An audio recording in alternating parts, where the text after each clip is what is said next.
Awesome. I am so excited to invite and to have on the show today my friend McKay Joyce, beekeeper extraordinaire and mother, and so many other things. McKay, thank you so much for joining me on the Caroline Gleich Show today. Caroline, pure delight. It's my honor to be here.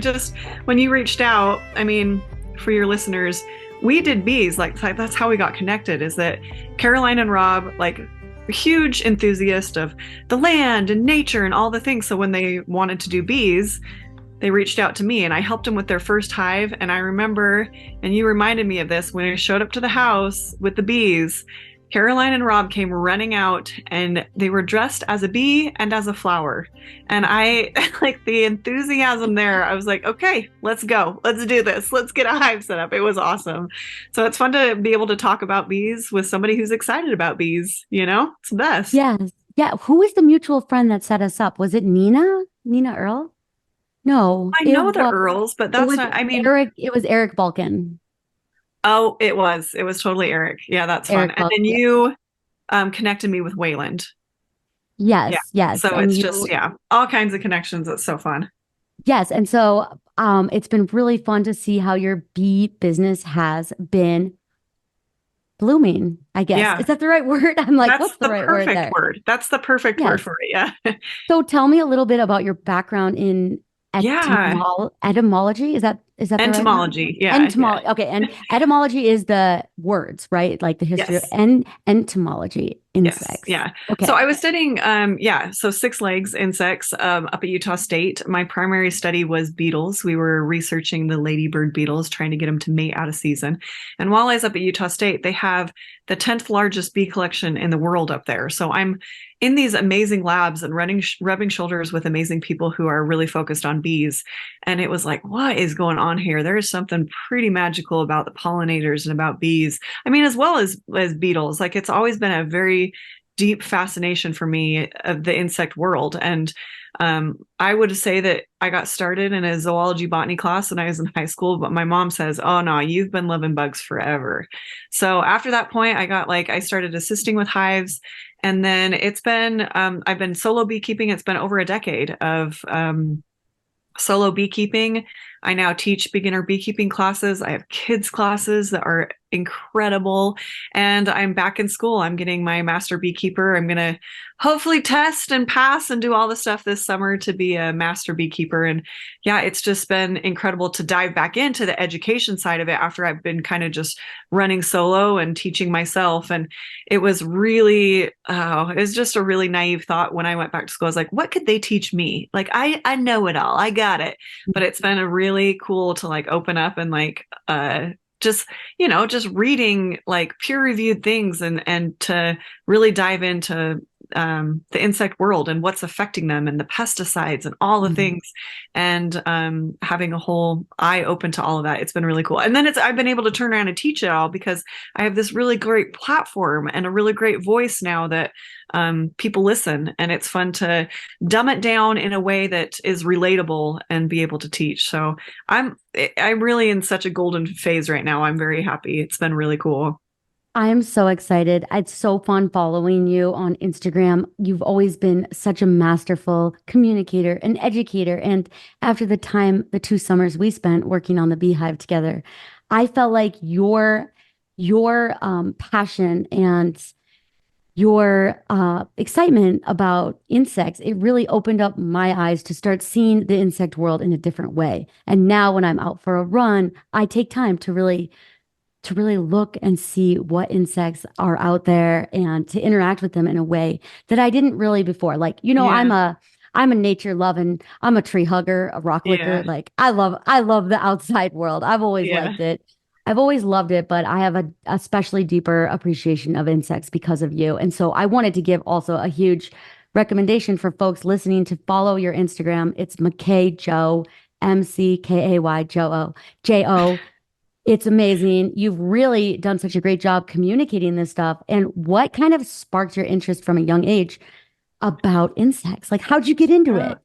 yeah, I don't know. I don't know what it is. And like that's a one of the highest compliments. Like, people will say that to me all the time, that like they're afraid of bees, but yet they've been listening or watching my my videos and seeing my pictures, and they see this gentler side of the insect world, because I mean, it can be frightening. I think a lot of the things that are unknown can be scary, and once you familiarize yourself and understand behaviors and understand how they pollinate and what the benefit is to you directly, like they are directly impacting you, this tiny little world that runs parallel to ours. You can't help but love it. You can't help but open your eyes to it. And whether or not you want to like interact and hold bugs on your hand or just appreciate it from afar, it's like one of my favorite things to hear, that's like, oh yeah, like I'm stopping to look at the insects now. I love that so much.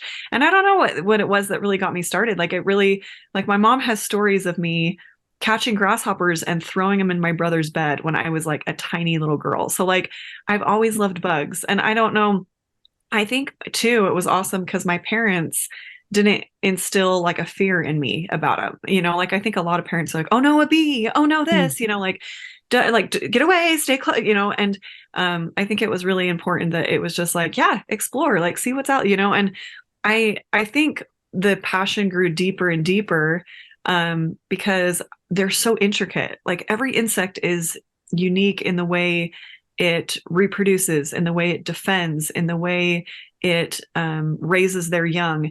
And so you start to see like just the workings of this tiny little world. And for me, it was something that drew me right into believing of a creator and believing in God. And that was something that really connected me to that world. And it's also really cool because like, I'm never going to stop learning. Like that's one thing too that's really inspiring about the insect world is that, my uncle, bless his heart, he runs an insurance agency. He knows everything A to Z. He's learned it all. But it just feels like this pit that the more I learn, the more I want to learn, and the more it's just like, wow, there's so much out there, even just in the one sphere of bees. Like, and you'll find that with most entomologists is that they start studying and they'll narrow their field of study down to one specific insect. I knew a guy who studied the swallowtail butterfly, not butterflies, the swallowtail butterfly for 8 years of his life, which is incredible. And he's still discovering things about this butterfly. And so it is really cool that it's like, it's a bottomless pit of wonderful knowledge to know. And it's kind of cool that, it's there, it's right in front of our faces. So yeah. Well, I love how you spoke to being a lifelong student, because I just think that's such a great perspective that we all can take away from this, is to keep being curious and to keep learning, because there's always more to discover about the world, and especially our relationship with the natural world. So I love that lesson. I also love the lesson about how your parents, how they never, like how their attitudes toward insects influenced you to become what you are. Because I think that's, whether you're an auntie like I am, a very involved auntie, or a parent, which I know a lot of my listeners are, I think that's a great takeaway we can all think about, is to let let the kids have that curiosity and not let our preconceived notions dictate how they react to insects. Absolutely. And that can be tricky too. I have an 8-month-old daughter, and we don't hold back. Me and my husband are both pretty outdoorsy, and we take her camping, and she's been in rivers and holding crawdads. She's been bitten by a lizard, and that was a huge parenting fail, but I think she learned a lot from it. Like she's handled bees. She's been out to the hives with us. And so we, it's nerve wracking. And, you get a lot of online people saying, get that baby away from the bees. But I'm thinking, she's safe. We know she's safe, and she's learning about the world at such a young age. And man, what a great experience to have hands-on things rather than behind a screen learning about something, So I'm all about it.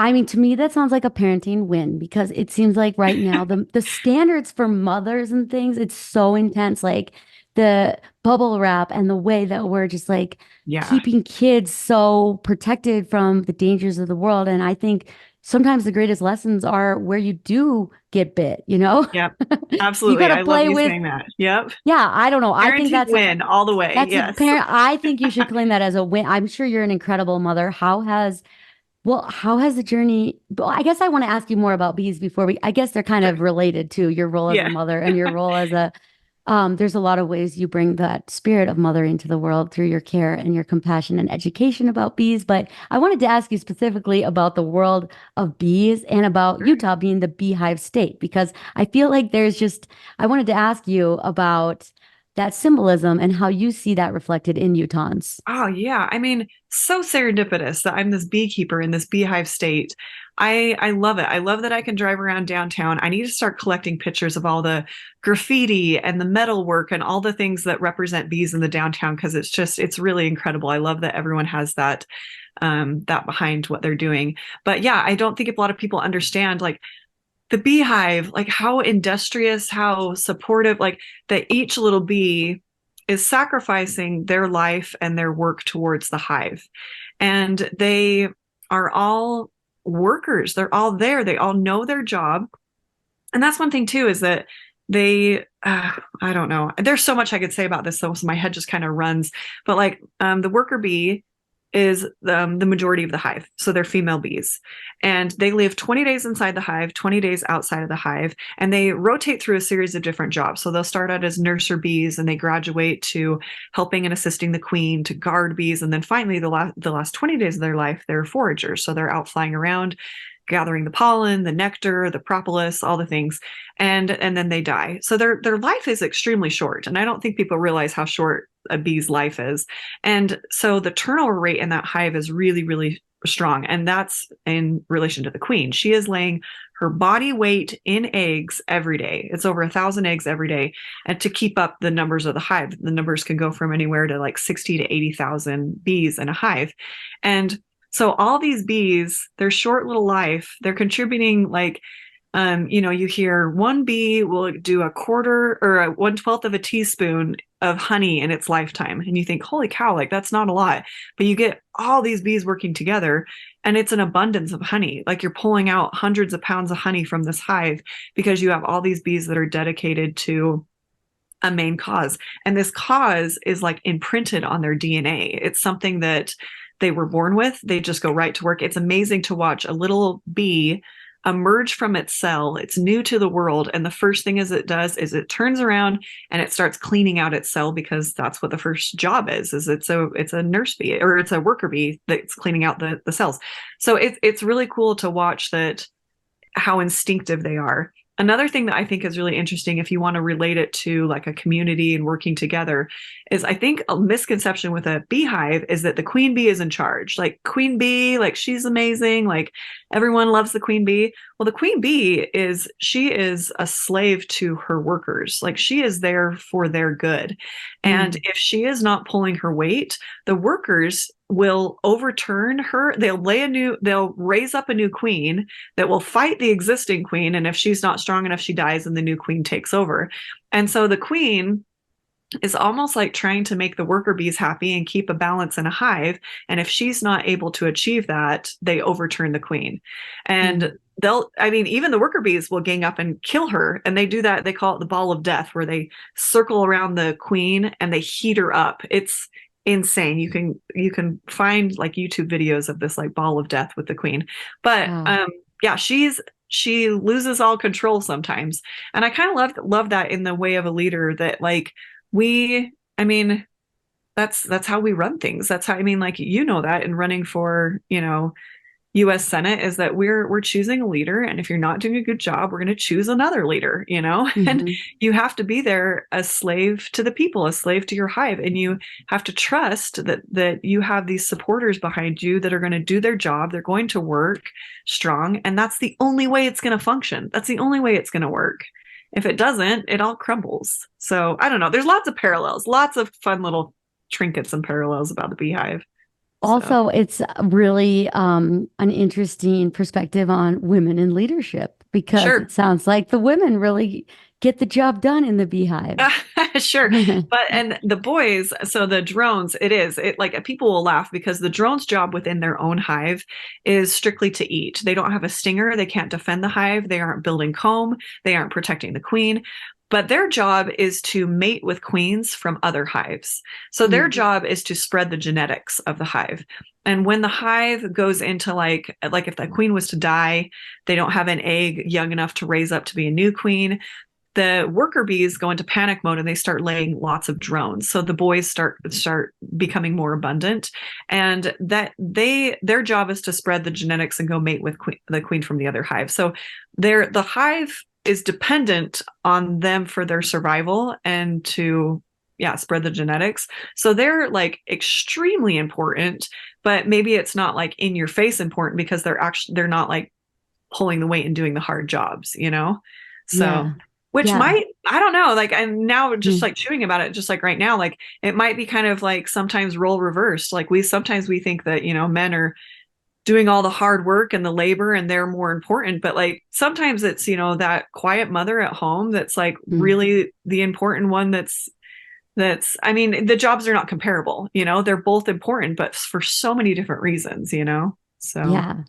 Yes. No, there's so many great parallels, I think, between the functioning of a beehive, the things you spoke to, and just the spirit of Utahns, because Sure. overwhelmingly traveling across the state, it's like we're hardworking, we're industrious, we're warm, we're loving, like, Yeah. and I think also the relationship to our natural environment is something really interesting here. It's like overwhelmingly what I've heard from people around the state that they love about living in Utah is the ability to get outside and Yeah. that connection to the earth and to natural places, to nature, and how vital that is to our happiness as human And how beings. Utah just provides such a diverse terrain that it encourages that. It's just, yeah, absolutely. Yes, and also four seasons. I think that's another thing Yes, that's really love that. nice is to Mhm. have four seasons. But I wanted to have you speak to the role that bees play in a healthy and functioning ecosystem. Oh my heck. Well, I so know that's a big one, I but know, just yeah, but it's a like my high level. favorite question. It's my favorite. I just like, I don't know how to like concise it down to just, but see, okay. So the thing is too, is that pollinators aren't solely bees. Even wasps can be pollinators, butterflies can be pollinators, but pollinators are extremely important. But if we do focus just on the bees, there are 20,000 different species of bees in this world. So the honeybee is one of those. So if you were to say save the bees and all you care about is honeybees and supporting your local beekeeper, it's about as dumb as saying save the birds and all you care about is chickens. And sometimes it's very detrimental to focus on honeybees because so you decide to be a beekeeper. I want to save the bees. I got a backyard. I'm going to be a beekeeper. So you come in and you bring a hive into your backyard and already your backyard is probably very well pollinated by these native bees. So you have mason bees that are in Utah, the leafcutter bees, the bumblebees, the orange belted bumblebees, the fairy bees, the squash bees, the sweat bees, so many different bees here in Utah. And you bring a hive in that the ecosystem is already balanced and things are already functioning really well. And 60,000 bees will push out those native pollinators. And then you decide that, it's not working out. Beekeeping is a lot of work and that hive is removed. It takes 3 to 5 years for your space, that balance to regain itself again. And sometimes the mason bee, it's blue orchard mason bee. It's the cutest little bee. It's very, very gentle. It's a solitary bee and it's this metallic blue. Like you won't believe that it's a bee because it's this beautiful blue color. It could pollinate 50 times better to a single honeybee if you're comparing them 1 to 1. So they're very effective in their pollination, and they're the only reason we're really focused on honeybees or using honeybees is because we have these massive almond fields and massive, avocado, that they need to be pollinated. It's unnatural to have a field of 15 acres of avocado trees. So because that's unnatural, you got to bring in unnatural pollinators. And it's Mm. easy to grab a hive and put it here. The blue orchard mason bee, it's a solo bee. It's hard to control where that bee is going, what's going on with that bee. So it's mostly for convenience. And a lot of times, if you're really focused on them, if you have a lot of beehives, them migrating them with all the trucks to the different locations where they're trying to pollinate all these different fields. The bees rub shoulders with other bees. Disease spreads really easy. It can be a huge problem. So a lot of times, and what my main message is, and what I try to scream to everyone is focus on these little native bees. Like it's going to be your best bet to help out your garden, to help out the ecosystem, to help out your food, and to be able, the best way to help them is to plant flowers. Your native flowers are going to be the best bet. They're going to grow better because they're native. At every nursery, if you go to a nursery and you say, do you have a native section? Like wherever you're living, they're going to have a native section where you can find those plants and they're going to be the best for your, and then they're going to bring in your pollinators that are like there for that area. So that's like one thing to do. And then to not spray is a huge one. And then to support and buy organic is important. The organic stamp of approval. It has a lot of work, a lot of things that could do to improve like what an organic fruit actually means, but it's moving in the right direction. So to support that is always a good thing. But yeah, I Yeah, mean, I could go on thanks. and on about that. Well, no, it's so cool to hear too about how many different species of bees there are, and especially the Utah native bees, because I think that Yeah, part really hits home for me is yeah. about yeah, supporting our making sure that they have a healthy ecosystem and that we can keep their lives and also the native plants and things that they support going, Sure. because I know there have been a lot of threats to native plants and native bees, and I was wondering if you could speak also to some of the threats that you're seeing. Yeah, I mean, there's a handful of things like habitat loss is going to be huge, where you're not really aware of the things you're tearing down and not really replacing that. But the biggest one that is like exponentially more impactful than all the other things combined is your pesticides. Mm. So recently, and recently, like within the early 2000s, we developed a neonicotinoid, which is a pesticide that is not topical, but it's systemic. It lives within the plant, and very, very effective at helping all these pests. That it was, the pests were gone. We are having healthy plants. It was looking great, but this poison was living systemically inside this plant, that as you're spraying it every year, it was getting more and more potent. And it was to the point where honeybees would land on these flowers, that the flowers hadn't been sprayed. And that's one thing that people will advocate is, well, I'm not spraying the flowers, I spray the trees before they bloom. It's like, well, you're using a wrong pesticide that's actually living in the tree at this point. So when the flower eventually does bloom, it was at the point where honeybees would drink that nectar and they would become so disoriented that they couldn't even make it back to the hive, or in some cases they would even die. And so it's the number one pesticide used in the US now, are these neonicotinoids. They've rebranded it and called it a couple different names, so you have about 5 different main neonicotinoids. And it's a lot of other countries are kind of waking up to like, this is dangerous, we shouldn't be using it. I think recently New York had put a ban on using neonicotinoids in like personal uses. Like they didn't do Mm. it for commercial, but for like home and backyard uses, they put a ban on it, which is really Mhm. great. But yeah, and not only is it seeping into like the pollinators and affecting the pollinators, but it's poison within your food. Like one of Yeah. my thesis right now, like what I'm putting together is neonicotinoids in honey. Like it's really prominent in honey. And while it's just on smaller levels affecting bees, and it takes a greater potency for it to affect us humans, it still is there, and it's really detrimental. It's in the soil, it's in the water, and the more we use it, the more like it's just like it's a snowball effect. It's getting It, more and more living inside that plant. So that's yeah. it's one of the main ones that are affecting our pollinators, and I would say that's more detrimental than even like climate change, even habitat loss. Like it's a huge problem. Like insects are down 40% since the 70s, and Wow. that's in size and in number. So they're getting smaller, they're not as strong, and there's not Mm. as many of them. And people say, "Yay, like we don't have as many insects." It's like, "No, you don't understand like what that means." Like we are very much dependent on this little world that helps grow healthy plants and create a healthy planet. So, Well, it reminds me kind of Silent Spring by Rachel Carson, the DDT and the spraying. I think, yes. yeah, and she really sounded the alarm on that, and it led to a ban of that chemical. Yeah. But it was really widely, I mean, it was basically used to eradicate malaria in the US, Oh my which is gosh. crazy. But I still think some of these chemicals have that ability to bioaccumulate.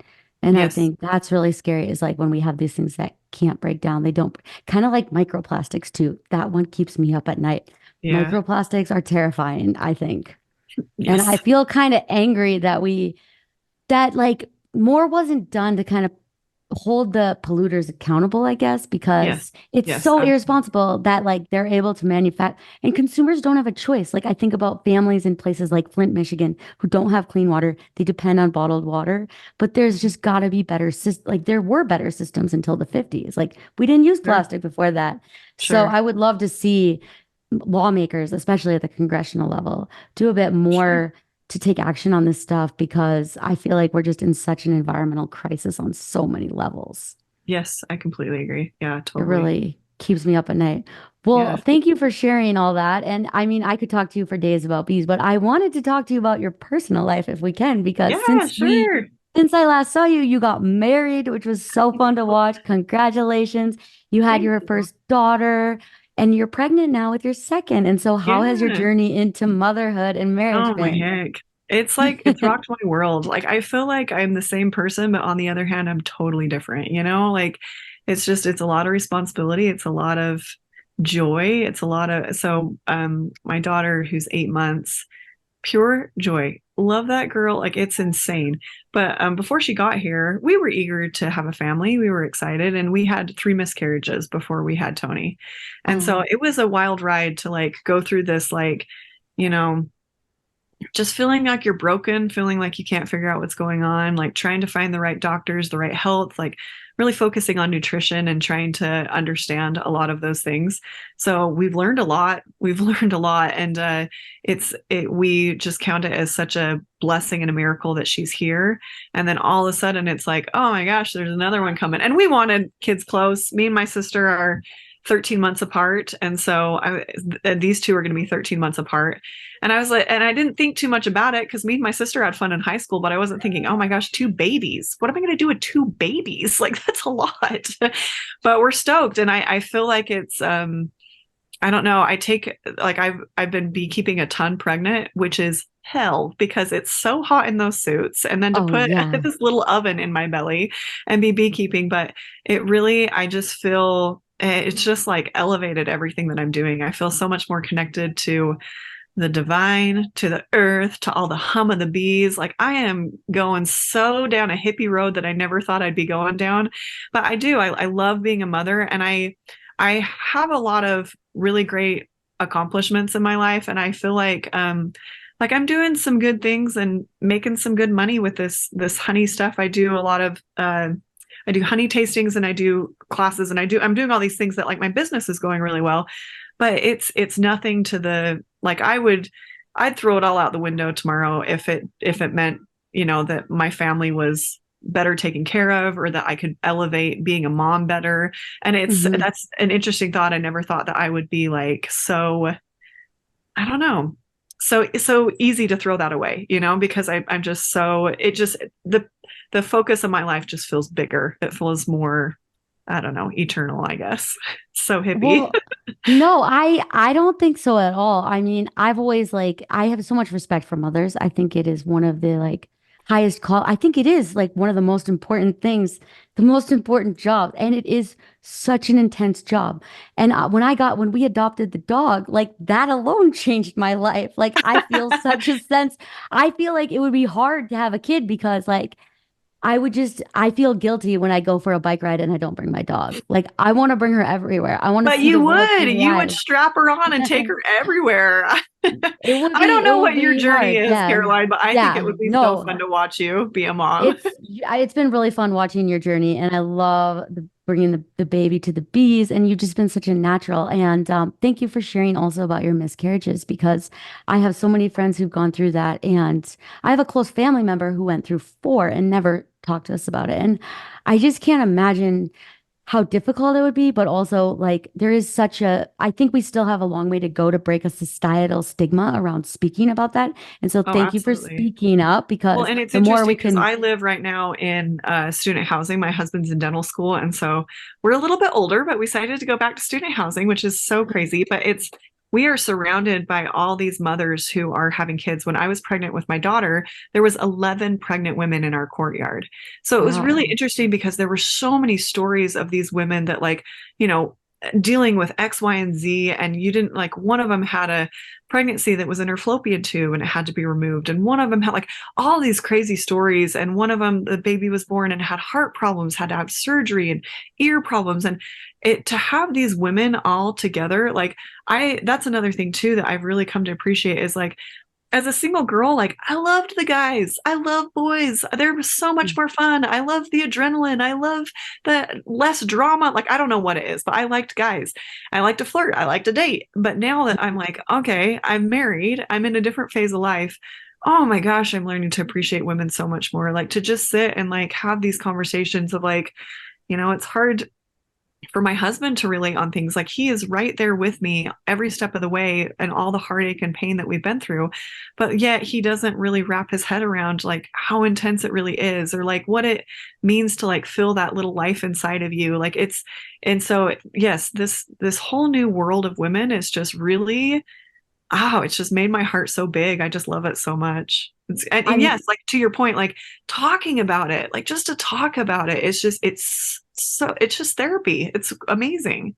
It is. So thank you so much for sharing that. And then how has like was it hard to get access to good medical care for during your pregnancies, or what are some of the challenges or places you think we could improve that experience? Because that's Oh something else man, that I find is like, I mean, it's sure. hard enough to get an appointment with the OBGYN for like an annual exam. Up here in Park City, it's like a year wait. And I'm like, oh, I would Wow. love that if it wasn't that long. And I know that that's even worse in rural parts of Utah. Wow, I didn't realize that. I mean, I guess we were really fortunate. So my husband's at school at the U, so we did our baby through the U. But that was a Nice. really interesting experience because it's a research school. So anytime you're in a room with a doctor, there's a doctor and then there's four people who are training to be a doctor. So you have a lot of people that are kind of poking you and asking you questions. And it didn't really resonate with us. And I think hindsight, if we were to do it again, we would go somewhere different. And with this baby, we're doing a midwife route. I have a midwife Awesome. that I just love so much, and I'm feeling a lot more connected to her because she is speaking to us a lot about nutrition. And that was a topic that feels so simplistic, especially when you're growing a child, but it was something that was never brought up as we were at this research school. And so, yeah, I mean, there's pros and cons to everything, and I really don't think there's one right path for everyone. It is wild that because I'm healthy, because I haven't dealt with any of these issues, I am able to go to a midwife where some people don't have that luxury, like they are a little bit higher risk pregnancy and they need Yeah. that special care. But yeah, I don't know. It's yeah, it's been kind of wild. And I still am like learning a lot about it, which is insane that I've been through a child and I'm having a second one. I still don't feel like I have enough information to really speak to it. I feel like yeah, the resources, I think we did go to maybe it was even Planned Parenthood in between one of our miscarriages because we were pregnant again and we wanted an ultrasound and they had provided free ultrasounds. And that Oh, was something like so simple because an ultrasound machine doesn't cost anything to run, and that they were able to kind of give us just a little glimpse of our baby and how it was doing because we were so worried because we'd lost other babies. And so that was really awesome. And I feel like, yeah, if we could have better access to things like that and just better knowledge about stuff, to know, about nutrition, about, I don't know, I guess resources. It would be awesome. It would be way it, awesome. I mean, the nutrition thing alone, my brain goes to like pregnancy as like the ultimate endurance sport. I cannot think of anything that's more metabolically and energetically intensive than Yeah. growing a small human. And I think there was just a recent study that came out that showed the true caloric needs of mothers as they're going through a pregnancy. And it was like way higher than previous estimates. And so I Oh, really think shoot. that would love to see more of an investment in all aspects of women's health, not just like at every phase of life from childhood to menopause and Yes. Yeah. postmenopause. Because Oh I my just, gosh, absolutely. My mom has yeah, been really battling with a lot of health issues for years of her life. And finally, she stumbled upon a doctor that was talking about menopause and really like saying, this is things I've found in balancing my hormones and whatnot. And it's incredible as to how many doctors overlooked that with my mom and didn't realize that menopause, I mean, just studies on menopause, they're finding out so many like crazy new things about it. And like, holy cow, like, there's a lot of women that my mom are seeing that are around her age that she's like, yeah, we're all dealing with this. And we all are so naive to the things that can help us. So yeah, 100% behind that is to more research and more study and all of that. We are yeah, complex creatures, we, we need to we're be not understood. little, we're not little men. We're, we're No. different. Yeah. Yes. Yeah. Yes, we don't want to be treated like little men. I mean, Yeah. we want to get the same, I want the same wages for the same job, but for my health care, I would like more funding and research into how things affect us because it's different for sure. Yeah, And for so, sure. yeah, and it's like I don't want to have, I don't know, it's like pretty much in this day and age, you have to have two incomes to be able to afford a house or housing in Utah. And so, I don't think like the answer is to make mothers work like they don't have children and parent like they don't have a job. Like, I think we need to find a better system. And I was curious from you, how do you think we could better support working families, working moms societally and Yeah. from the government standpoint?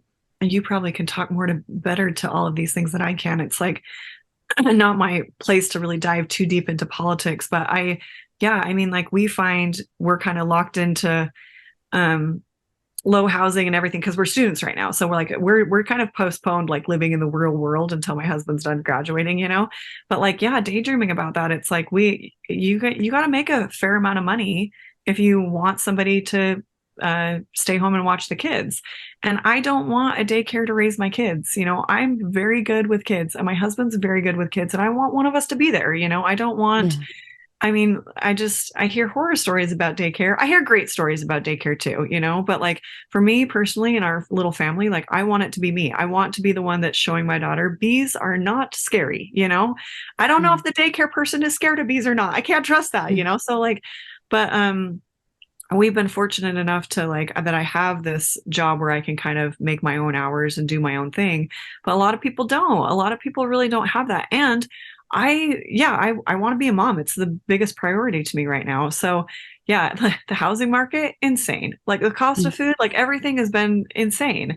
And like, what are we expecting people to do with that? How are we expecting people to live like that? It's kind of ridiculous. And like the family, to have strong families, I feel like is one of the most beneficial things to a society.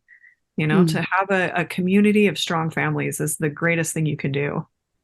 Yeah, I just got like brain tingles when you're talking about that because I just think about so many of the crises we're seeing with addiction and gun violence and how Yeah. much of this might come down to like unresolved childhood trauma and not developing that secure attachment to the caregiver in the early phases of life. Oh, And interesting. Yeah. I feel so, I mean, when I think about, I mean, I've had my own struggles with addiction as a teenager and whatnot, and I've really struggled with mental health throughout my life. And I think a lot of it does go back to the fact that we are expecting parents to work to go right back to work. Like we have such little safety net for paid Yeah. parental leave or to give people that space to adapt and to really get to know their child and themselves as parents. And so I love seeing your woman-owned business thriving so that you can do motherhood and career on your own terms and you don't have to do it within the confines of a 9 to 5. And I'd love to see, let me know how I can support your business as a friend and yeah, let me know how I can support you because I think that it's a really cool example that you're setting about like running your business, bringing your daughter, having your next baby, and it's been so fun to watch. So I really Well, appreciate you taking the time today to chat with me, McKay. And I'm going to take all of these lessons to my candidacy and to the advocacy I'm doing through the campaign and beyond. I'm excited to see where you go. It really is so inspiring. Yeah, well done for all you're doing. That's so great. Thank you. It's a big undertaking, but I'm really grateful that I have the ability in my life to help serve Utah. I think about the worker bees and everybody knowing their job, and I just feel this real call to service, this greater cause above myself to help push for progress and to push for a brighter tomorrow for Utah, for our families. And so I really Well, appreciate you taking the time and thank you for the gift of the bees you gave us and to all the love you put out in the gram and I can't wait to publish this and to help share a little snippet of your life and story with the world. So please awesome. keep us posted on what we can do if you want to book a bee tasting or if you want it. Do you still do backyard bees for folks too? Not so much. I'm mostly focusing on honey tastings now, and because of COVID pandemic, I do remote honey tasting boxes. So it's a beautiful wooden wine box, and you get 5 honeys, and you're guided through a honey tasting online, and you learn all about the bees. It's a really fun educational thing, and it can be a great date night. You can take it Mm. out and taste honey and with a partner and have a little charcuterie board and learn about bees. It's really great. So that's kind of been the main thing we're focusing on. And it's a great point for bee education too. So it's fun. Two birds Okay, with one stone. So that's amazing. And you could you ship anywhere or is it just in Utah? anywhere in the US for right now. Anywhere in the US. Okay, Yeah. cool. Well, I'll be sure to I'll make sure we share that link in the show notes and your Yeah. Instagram as well. And then let's keep in touch. Thank you so much for taking the Absolutely. time to chat with me today and for again, all the great love and the care for insects you put out into the world. And we'll keep it going. Yes. Thank you. Awesome. Have a great rest of your day. You too. Bye.